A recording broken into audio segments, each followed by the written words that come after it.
Hey people, so I was going on speaking and then it got cut.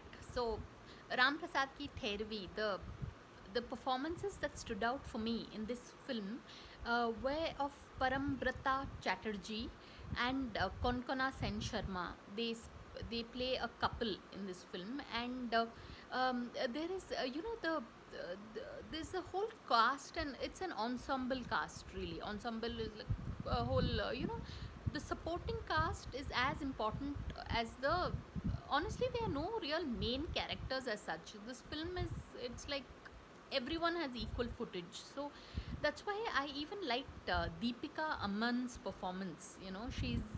Um, she plays the role of the literally the eldest co-sister. They are the movie is about four brothers and two sisters, and they all come to attend the funeral of the patriarch of the family. So really, yeah, I mean, the thing I like the best about this film is all the performances are so understated.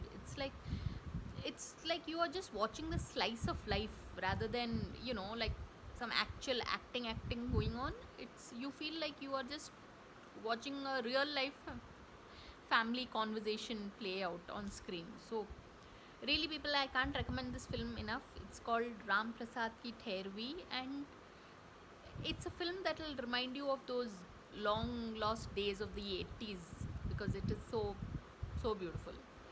So on that note, thanks for watching and please subscribe.